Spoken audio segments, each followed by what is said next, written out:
देवगड का म्हटलं जात आहे का देवांचो गड।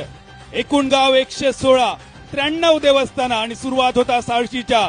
श्री संत 84 मंदिरापासून। मुंडग्याचा भगवती मंदिर, हिंद्रेचो काळ भैरव, मिठबावचो रामेश्वर, कातवण मिठमुमरी कुणकेश्वरचो कुणकेश्वर, देवगड जामसंडेची दिरबादेवी, दाभोळेचो स्वयंभू गणेश, किंजवडेचो स्थानेश्वर, रहाटेश्वर, मिठबावची गजवा देवी, खवळेचो महागणपती,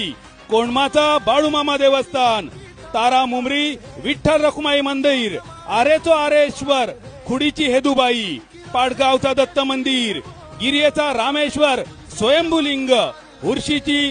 कळंबाई, पेशवेकालीन रिद्धी सिद्धी मंदिर, किंजवड्याची पावणा देवी, वळवंडेचा हेरंब गणेश मंदिर, वाडाचा विमलेश्वर मंदिर आणि त्यामुळेच या सगळ्या देवस्थानांचो प्रसिद्ध असणारो ह्यो देवगड असा